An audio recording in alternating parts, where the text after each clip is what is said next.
Il était une fois, dans un petit village appelé Afia, vivait une belle et gentille dame nommée Salima.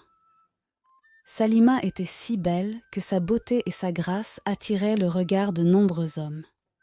Beaucoup d'hommes vinrent lui demander sa main, mais elle refusa catégoriquement leurs avances. Sa seule raison de rejeter ces hommes était qu'elle ne voulait pas commettre d'erreur et finir par épouser le mauvais homme. Elle avait peur d'être maltraitée par un homme qu'elle pourrait appeler son mari. Pour cette raison, elle rejeta beaucoup d'hommes qui ne lui semblaient pas dignes. Sa mère, impatiente, commença à la persuader d'accepter l'un des prétendants et de se marier. Salima ignora les conseils de sa mère, affirmant qu'elle n'avait pas trouvé l'homme avec qui elle voulait passer le reste de sa vie. Toutes ses amies et connaissances du village d'Assia étaient mariées avec des enfants, mais Salima était toujours célibataire. Les villageois l'appelaient de différents noms. Certains la traitaient d'esprit maléfique. Malgré toutes les critiques et la pression des gens, Salima ne les écoutait ni ne s'en souciait. Et elle ne manquait jamais de se comporter avec grâce. Un jour, alors que Salima se rendait au marché, elle fut mordue par un serpent à la cheville gauche. Elle tomba en gémissant de douleur et en criant à l'aide, mais personne ne pouvait l'entendre. Elle continuait de crier à l'aide. Heureusement, un très bel homme nommé Moussa, qui passait par là, vit Salima allongée sur le sol. Il courut immédiatement à son aide. Arrivé là, il lui demanda ce qui s'était passé et elle lui dit qu'elle avait été mordue par un serpent. Moussa eut pitié de Salima. Il la porta immédiatement et l'emmena chez l'herboriste du village. L'herboriste soigna Salima, mais elle s'endormit pendant le traitement. À son réveil, elle trouva Moussa à son chevet. Après avoir retrouvé ses forces, elle remercia Moussa de lui avoir sauvé la vie et tomba immédiatement amoureuse de lui. Moussa tomba également amoureux d'elle. Ce fut un coup de foudre. Moussa aimait tellement Salima qu'il décida de l'épouser et de faire d'elle sa femme. Il demanda la main de Salima en mariage et elle n'hésita pas à accepter sa proposition. Après leurs noces réussies, Salima était très heureuse d'être mariée à Moussa. Salima emménagea chez Moussa et ils commencèrent à vivre comme mari et femme. Ils vivaient paisiblement jusqu'au jour où la mère de Moussa, Fatima, leur rendit visite sans y être invitée. La mère de Moussa était connue pour son comportement problématique et arrogant, et tout le monde faisait de son mieux pour éviter ses ennuis car elle était connue pour ses pouvoirs et son amour pour la magie noire. Elle possédait d'étranges pouvoirs magiques qu'elle avait reçus directement de la déesse de la rivière du village d'Afia, ce qui effrayait encore plus les gens. Lorsque Salima vit sa belle-mère, elle l'accueillit chaleureusement et lui servit de la nourriture. Sa belle-mère mangea, faisant semblant d'être une bonne femme. Après avoir mangé, lorsque son fils Moussa rentra à la maison, elle commença à se plaindre de Salima à Moussa et de la nourriture qu'elle lui avait donnée à manger. Elle dit à Moussa que la nourriture que Salima lui avait donnée était insipide et sans viande, et que Salima avait ajouté de l'eau dans sa nourriture. Cependant, Moussa, connaissant bien sa mère, ne prit pas la plainte au sérieux. Fatima commença progressivement à rendre la maison conjugale de Salima insupportable. Elle se plaignait constamment de la moindre erreur, trouvant toujours des défauts chez Salima et rendant sa vie difficile. Salima, étant une femme bonne et gentille, faisait de son mieux pour plaire et satisfaire sa belle-mère malgré sa méchanceté envers elle. Elle allait jusqu'à laver tous ses vêtements, cuisiner 6 différentes variétés de repas pour elle chaque jour pour satisfaire ses goûts. Elle pouvait nettoyer la maison à la satisfaction de sa belle-mère, laver tous ses vêtements et prendre soin de ses besoins. Cependant, Fatima n'était jamais satisfaite. Elle avait toujours quelque chose à redire. Salima devint progressivement une servante dans sa propre maison conjugale, sans repos ni moment de paix pour elle. Chaque matin, dès que Moussa quittait la maison, Fatima envoyait Salima faire différentes courses comme si elle était une servante. Salima supportait le désespoir juste pour s'assurer que sa maison était en paix. Mais un jour, Salima se confia à son mari et lui raconta les souffrances que sa mère lui avait infligées. Son mari Moussa était très contrarié et malheureux. Il tenta de parler à sa mère des contraintes qu'elle imposait à sa femme. Il dit à sa mère de laisser Salima tranquille et d'arrêter de la traiter comme une servante. Fatima se mit en colère contre Salima pour l'avoir dénoncée à son mari, son fils. Elle jura de s'en prendre à Salima. Cette même nuit, Fatima jeta un sort à son fils Moussa pendant son sommeil. Le sort qu'elle lui jeta était de le rendre insensible à ses méfaits. Peu importe comment elle traitait sa femme, il ne réagirait jamais, ni ne dirait rien à ce sujet. Quand Fatima sut qu'elle avait son fils sous son emprise, elle transforma Salima en une femme de ménage à temps plein, et Salima continua de souffrir tandis que son mari restait silencieux face à tous les mauvais traitements infligés par sa mère. Mais Salima ignorait que son mari était sous l'emprise d'un sort. Salima continua d'endurer les tourments de sa belle-mère, et cela continua pendant des mois. Un jour, Salima découvrit qu'elle était enceinte de son premier enfant. Elle était heureuse de savoir qu'elle allait bientôt devenir mère. Elle annonça la bonne nouvelle à son mari, comme elle supplia son mari de ne jamais laisser sa mère Fatima le savoir. La torture de Salima par sa belle-mère continua, et Salima découvrit qu'elle commençait à s'affaiblir de plus en plus au fil des semaines. Elle décida de quitter sa maison conjugale en disant à son mari qu'elle pourrait voyager chez elle et qu'elle y resterait jusqu'à ce qu'elle donne. Pendant leur discussion, ils ne savaient pas que Fatima se tenait derrière une porte à écouter leur conversation. Et puis, elle comprit que sa belle-fille était enceinte. Fatima commença à comploter pour empêcher sa belle-fille de partir. Le jour où Salima devait partir, Fatima se faufila dans sa chambre et ajouta quelque chose dans la nourriture de Salima.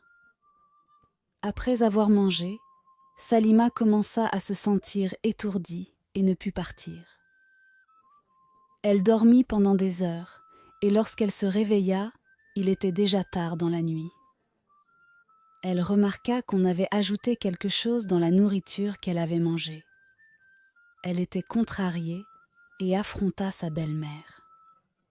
Fatima ne pouvait pas croire que Salima avait le courage de la confronter.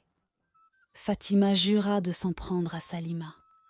Fatima utilisa ses étranges pouvoirs pour jeter un second sort à son fils. Cette fois, elle lança un sort pour que son fils fasse tout ce qu'elle lui disait de faire. Elle commença par lui dire d'arrêter de prendre soin de sa femme et aussi d'arrêter de lui donner de l'argent pour la nourriture. Son objectif était de voir Salima mourir de faim. Salima lutta pour prendre soin d'elle-même et de son enfant à naître en solo.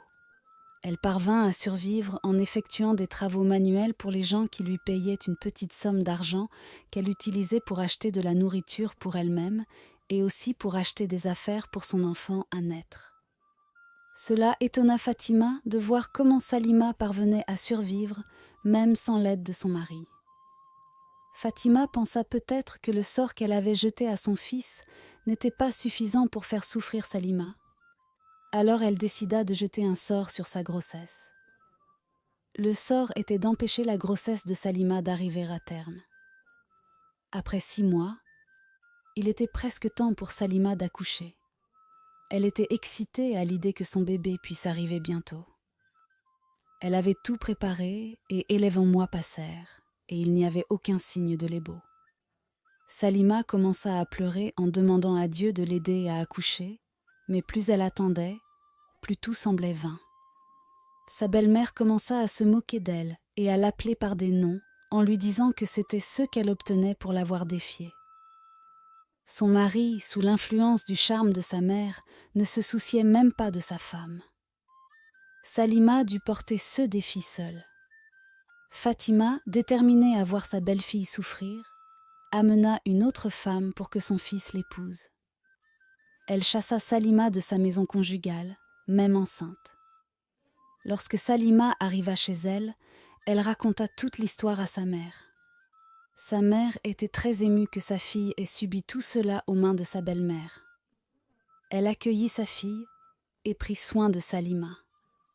Elle était heureuse que sa fille soit sortie de là vivante. Salima continua de lutter avec sa grossesse. Au 18e mois de sa grossesse, elle tomba malade. Sa mère commença à s'inquiéter pour sa fille et sa grossesse. Elle l'emmena chez un herboriste. Et après que l'herboriste l'ait examinée, il dit à la mère d'Halima que la grossesse de sa fille était sous l'emprise d'un sort. Avec ce sort sur elle, elle ne pourrait jamais accoucher car elle pourrait probablement mourir avec la grossesse. Sa mère était terrifiée et demanda à l'herboriste ce qu'elle pourrait faire pour annuler le sort. L'herboriste lui dit d'emmener sa fille à la rivière Afai et de la baigner. Comme le sort jeté sur sa fille provenait de la déesse Afai, et que seul un bain dans la rivière Afai pourrait annuler le sort. Lorsque Halima reprit conscience, sa mère l'emmena à la rivière Afai où elle se baigna. Après 3 jours, elle commença à aller mieux et à se renforcer. Au 4e jour, elle entra en travail, elle accoucha d'un garçon. Elle était très heureuse et très joyeuse. Pendant ce temps, chez Moussa, la femme que Fatima avait ramenée pour que son fils l'épouse s'avéra être la fille d'un très puissant prêtre en chef doté de grands pouvoirs magiques. Lorsque Fatima tenta de maltraiter Ouli, de la même manière qu'elle l'avait fait à Salima, elle refusa et tint bon contre Fatima. Fatima ignorait qu'Ouli possédait de grands pouvoirs, qu'elle avait obtenus de son père avant de venir. Fatima tenta de lui jeter un sort, mais le sort ne fonctionna pas. Fatima décida d'empoisonner sa nourriture. Une nuit, alors qu'elle dormait, Fatima se faufila dans sa cuisine pour ajouter du poison à son pot de soupe. Uli n'était pas endormie. Elle faisait seulement semblant. Uli vit Fatima ajouter le poison dans sa nourriture. Après que Fatima soit partie, Uli prit le pot de soupe empoisonné et l'échangea avec le pot de soupe de Fatima. Le lendemain matin, Fatima se réveilla heureuse, espérant bientôt entendre une triste nouvelle. Elle entra dans sa chambre, commença à manger à partir du pot de soupe dans sa chambre, sans savoir que la nourriture qu'elle mangeait provenait du pot qu'elle avait empoisonné. Après avoir mangé, elle se coucha dans sa chambre et ne se réveilla plus jamais. Elle mourut. Oli découvrit que ce qu'elle avait ajouté à son pot de soupe était du poison, et elle était heureuse que la femme maléfique soit enfin morte. Juste après la mort de Fatima, le sort qu'elle avait jeté sur son fils se dissipa de ses yeux. Il commença à chercher son Salima, qu'elle avait été renvoyée par sa mère. Uli raconta à Moussa comment sa mère avait menti contre Salima et l'avait fait croire que Salima était une sorcière, ce qui l'avait poussé à le suivre chez lui et à l'épouser. Uli demanda pardon à Moussa, puis quitta la maison de Moussa et ne revint jamais. Moussa alla demander pardon à Salima. Lorsqu'il arriva, il découvrit que Salima avait déjà accouché. Il était très heureux et content. Il s'agenouilla et demanda pardon à Salima, lui expliquant qu'il n'avait pas agi intentionnellement. Il lui dit que sa mère lui avait jeté un sort. Salima, étant une femme si gentille, lui pardonna et retourna avec leur fils à sa maison conjugale. Elle découvrit que sa mère Hello était morte. Elle était remplie de douleur et pleura amèrement. Mais finalement, Salima et Moussa, ainsi que leur fils, vécurent comme une grande famille heureuse.